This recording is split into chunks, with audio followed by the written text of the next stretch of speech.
Break के बाद आपका स्वागत है और इस वक्त की बड़ी खबर आपको बता दें कि उपचुनाव का रण में बीजेपी ने उम्मीदवारों के ऐलान कर दिए हैं। जी हां, साड़ा से रतन लाल जाट को टिकट मिला है। राजसमंद से दीप्ति महेश्वरी को टिकट दिया गया है, जबकि सुजानगढ़ से खेमाराम मेघवाल को टिकट दिया गया है।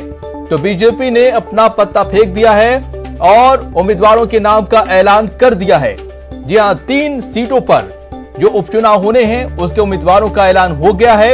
एक बार फिर से आपको बता दें कि सहाड़ा से रतन लाल जाट को टिकट दिया है, राजसमंद से दीप्ति महेश्वरी को टिकट दिया है और सुजानगढ़ से खेमाराम मेघवाल को टिकट दिया है बीजेपी ने। इन तीनों ही उम्मीदवारों पर बीजेपी ने भरोसा जताया है। तो आज के इस वक्त की बड़ी खबर, बीजेपी ने अपने उम्मीदवारों का ऐलान कर दिया। 3 सीटों पर उपचुनाव है जिस पर ऐलान हो गया है उम्मीदवारों का। सहाड़ा से रतन लाल जाट को टिकट दिया है, राजसमंद से दीप्ति महेश्वरी को और सुजानगढ़ से खेमाराम मेघवाल को टिकट दिया है।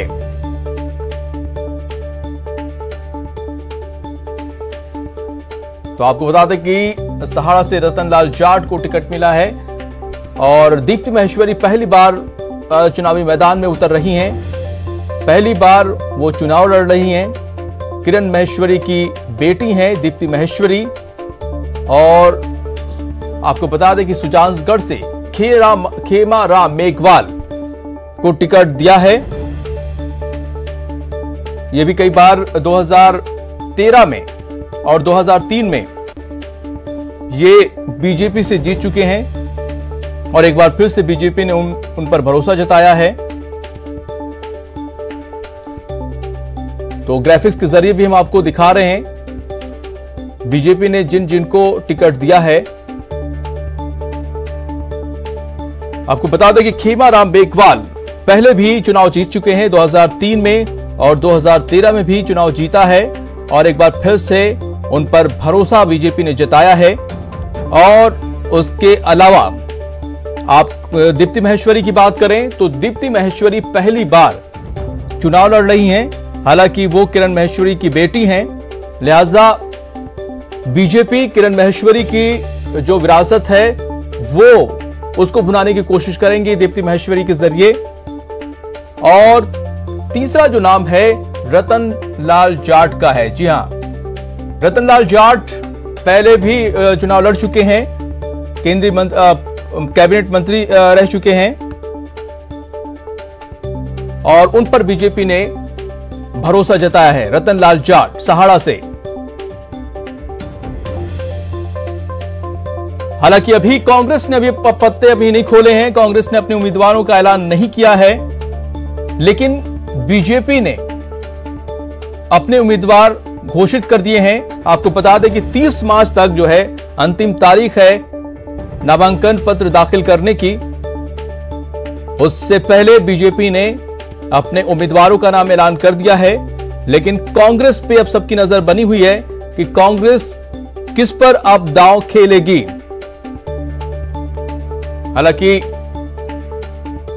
आपको बता दें कि सुजानगढ़ की बात की जाए तो यहां पर खेमाराम मेघवाल के अगेंस्ट में कांग्रेस किसको टिकट देगी ये देखने वाली बात होगी। हालांकि ये जो सीट है यहां पर कभी भी लगातार कोई पार्टी जीती नहीं है, ऐसे में दिलचस्प होगा कि कांग्रेस किसको सीट देती है और क्या समीकरण बनते हैं।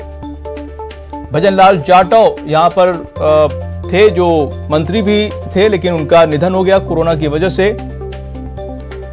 और ज्यादा जानकारी के साथ सुधीर शर्मा हमारे साथ जुड़ चुके हैं। सुधीर, बीजेपी ने अपने पत्ते खोल दिए हैं, 3 कैंडिडेट पे दांव खेला है, क्या फैक्टर हो सकते हैं?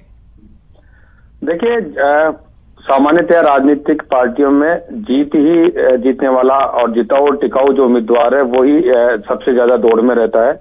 लिहाजा हम सबसे पहले उन 2 सीटों की बात करते हैं जिन पर बीजेपी ने पूर्व में जो विधायक वहां से रह चुके उन पर भरोसा जताया है। सबसे पहले सुजानगढ़ की बात कर लेते हैं। खेमाराम मेघवाल यहाँ से 2 बार विधायक रह चुके हैं और स्टेट मंत्री के तौर पे भी प्रदेश में काम कर चुके हैं। लिहाजा बीजेपी ने उन्हीं पे फिर से भरोसा दिलाया है, क्योंकि 2 बार जो मुकाबला है पूर्व जो दिवंगत भंवरलाल मेघवाल है उनके साथ उनका रह चुका है।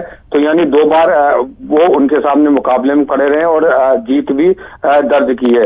यानी अपन कहें कि 2003। लेकिन जो है सुधीर मेघवाल के खिलाफ जो है यहाँ इसी सीट पर जो है भजन लाल थे, जाटव थे, जो मंत्री भी रह चुके थे, जिनका निधन हो चुका है। तो ऐसे में उनकी जहां पर अभी हालांकि पत्ता साफ नहीं किया कांग्रेस ने, तो कितनी बड़ी चुनौती होगी खेमाराम मेघवाल को? देखिए, वही बात मैं कर रहा था आपसे कि जिस तरह से 2003 और 2008 में बीजेपी ने इनको दोनों मेघवालों के बीच में जो 2003 और 2013 में सुजानगढ़ की जो सीट थी उसमें भंवरलाल मेघवाल जो कि दिवंगत हुए हैं, जिनके देहांत के बाद एक सीट खाली हुई है, तो उनके बीच में मुकाबला रहा है 2003 और 2013 के अंदर। लेकिन अब 2021 के उपचुनाव हो रहे हैं, बीजेपी ने फिर से खेमाराम मेघवाल पे ही विश्वास जिताया, तीसरी बार उनको टिकट देकर मैदान में उतारा है। तो निश्चित रूप से दूसरी तरफ अगर देखा जाए मास्टर भंवरलाल मेघवाल के जो पुत्र है मनोज मेघवाल, उनसे उनका सीधे तौर पर मुकाबला रहने वाला है। हालांकि अभी कांग्रेस ने अधिकृत रूप से उनको प्रत्याशी तय नहीं किया है, लेकिन फिर भी उनका प्रचार अभी वहां सुजानगढ़ में शुरू हो चुका है। ये अब बात कर लेते हैं। नहीं सुधीर, एक चीज और मैं यहाँ पर पूछना चाहता हूं, क्योंकि अभी बहुत जल्दी भी होगा, लेकिन जो स्टैटिक है यहाँ पर कोई भी पार्टी लगातार जीती नहीं है। हाँ, ये सही कह सकते हैं, क्योंकि मेघवाल और वर्सेस मेघवाल में ही ज्यादा मुकाबला देखा गया है, जिसमें 5 बार भंवरलाल मेघवाल यहाँ से विधायक रहे हैं और 1 बार वो यहाँ से निर्दलीय विधायक रहे हैं। तो मेघवाल वर्सेस मेघवाल का जो बहुत बड़ा फैक्टर रहा है और इस बार भी यही फैक्टर बड़ा रहने वाला है कि जनता मेघवाल वर्सेस मेघवाल में से किसको और किस मेघवाल को जिताती है। क्या मनोज मेघवाल को जिताती है या फिर खेमाराम मेघवाल को जिताती है। लेकिन दूसरी ओर सहाड़ा की बात करें, सहाड़ा में भी जिस कैंडिडेट पे बीजेपी ने दाव खेला है, रतन लाल जाट, वो भी यहाँ से विधायक रहे हैं और भैरव सिंह शेखावत मंत्रिमंडल में राज्य मंत्री के रूप में उन्होंने काम किया है। 2003 और 2008 का चुनाव ये यहाँ से आ रहे हैं, लेकिन भीलवाड़ा जिला परिषद के ये जिला प्रमुख भी रहे हैं। तो इस बार एक बार फिर बीजेपी ने उन पर दाव खेला है।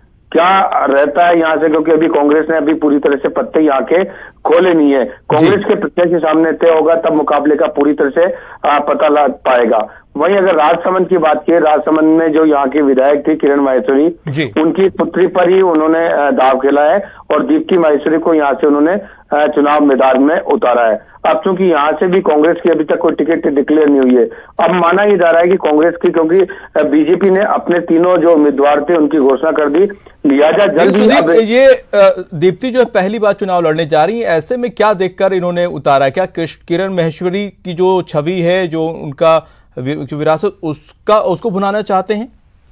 देखिए, निश्चित रूप से किरण माहेश्वरी की जो क्षेत्र में छवि थी उसी को बुलाने के लिए पूरी तरह से परिवारवाद को एक तरह से कह सकते हैं। बहुत शुक्रिया तमाम जानकारी के लिए।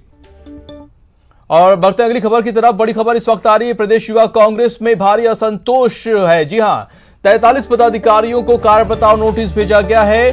2 प्रदेश उपाध्यक्ष, 10 प्रदेश महासचिव को नोटिस भेजा गया है। साथ ही 18 सचिव और 13 जिलाध्यक्षों को नोटिस भेजा गया है। प्रदेश कार्यकारिणी की बैठक में ये शामिल नहीं हुए थे। 48 घंटे में सभी से जवाब मांगा है। फिलहाल इतना ही, नमस्कार।